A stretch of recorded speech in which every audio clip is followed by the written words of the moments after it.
Hey guys, this is the Game Digest, and here is a review for the latest Focus Entertainment release, Evil West.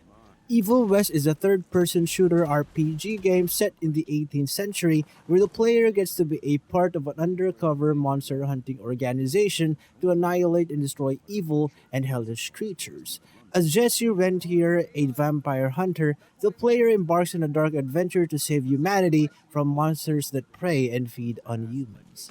But before we proceed with our review, we would like to thank all of our subscribers and congratulate all winners of our Wave 1 and 2 giveaways who won digital copies of God of War Ragnarok and Pokemon Scarlet and Violet and game codes. So make sure to subscribe and head over our Twitter or Instagram, link is in the description below, to check out our releases and giveaways. With that, let's begin with our review. Gameplay. This game is an action-packed third-person shooting game where you get to play as a gunslinger complete with a diverse arsenal to destroy your enemies. It's like a throwback to the old-school, simple, and linear style of a game, but with new generation graphics and performance. In terms of its combat mechanics, it starts off with a basic punch-and-shoot kind of game, but it gets really interesting as you progress further. Your main melee weapon in this game is the RI Signature Gauntlet, capable of dishing out devastating combos and various electric attacks. With it, you can drag enemies towards you or dash towards them, electrifying them momentarily, making them vulnerable to an electrified series of punches and finishers. You can also use it to parry enemies' attacks by timing the block button to perfectly negate your enemy's attack and electrocute them. With this gauntlet, you can also go to a supercharged mode, making you one with electricity. You will be lightning fast and can one-hit common type enemies. As you progress, you can activate additional combos, buffs, and skills for it. The various skills, push and pull mechanic, and parrying capabilities this gauntlet offers makes this game combat system seem satisfying and enjoyable. We like the fact that during fights you can interact with the different environmental hazards.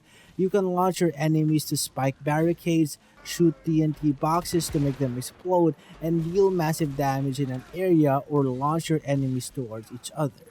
In this game, there's a great arsenal of weapons at your disposal. You can burn enemies with your flamethrower, overwhelm them with your rapid firing crossbow, make them explode with your shotgun, bombard them with compact explosives, and a whole lot more. These weapons can be upgraded using money which you can collect in every zone or can be found in chests. Making money in this game, therefore, is a very valuable resource and act. As you progress through the game and level up, more weapon upgrades will be available and unlocked. So early in the game, you'll only have limited upgrading capabilities, and this makes leveling up a significant factor in making your weapons achieve their strongest forms.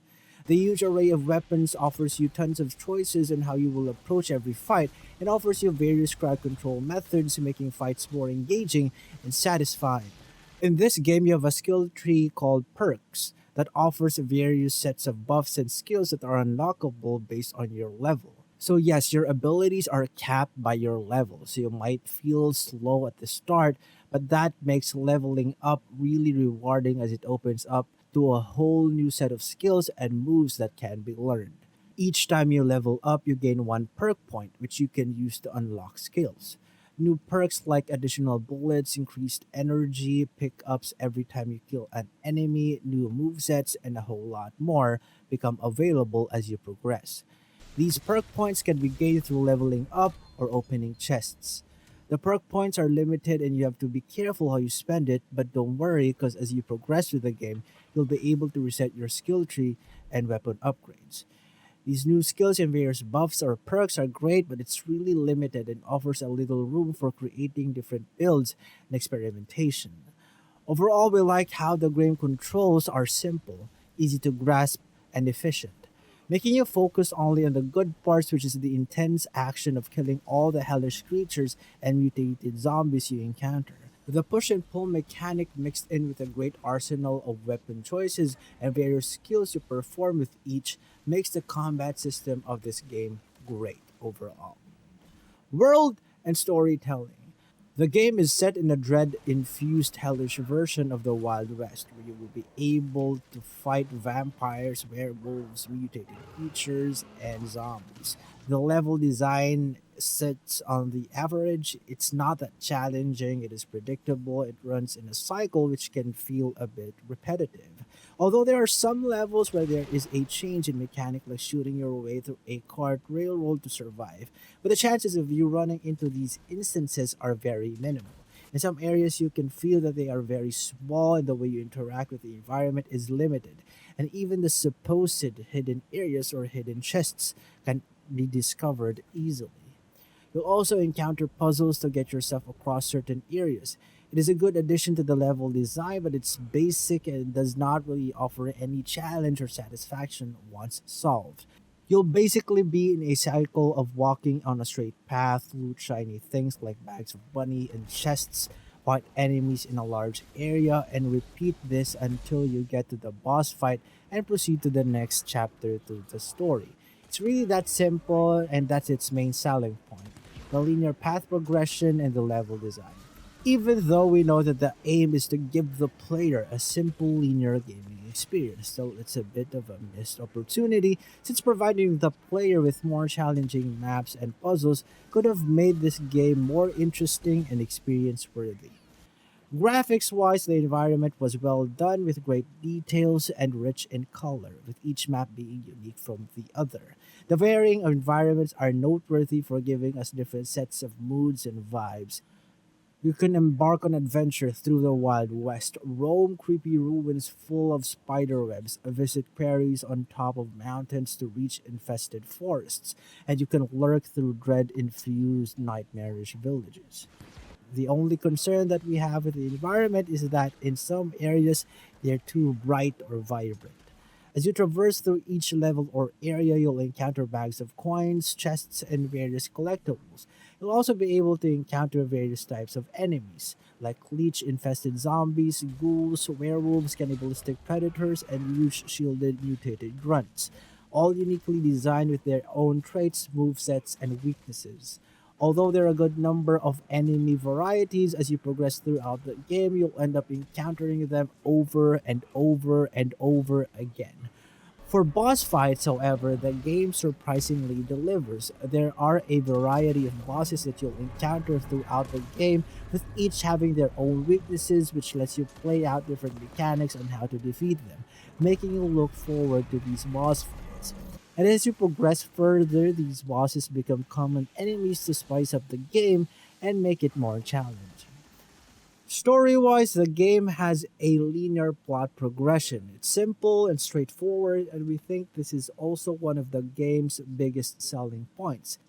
There are no side quests or anything of the like, you just plainly follow the story and enjoy the ride.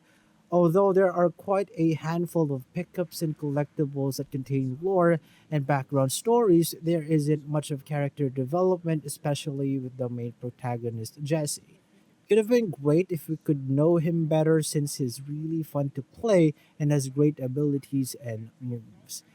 Nevertheless, the other characters are quite interesting, modeled, and have good voice acting. The cutscenes are also decent and well animated. Performance. We played this game on the PS5 and so far we didn't encounter any major problems and the game ran great. Though we encountered some FPS drops here and there and minor visual design glitches, but there's nothing major.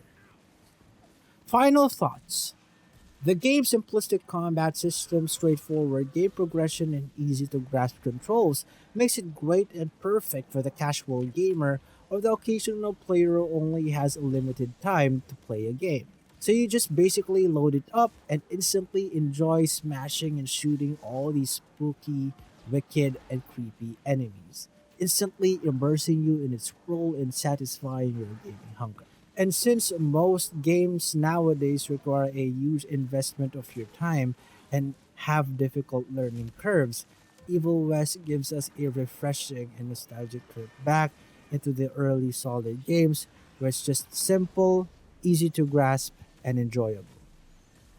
Feel free to post down below your comments about our video. Stay tuned for our next tutorial and guide for Evil West. If you want more gaming content, be sure to like and subscribe to the Game Digest, and don't forget to enable notifications by clicking on that bell icon.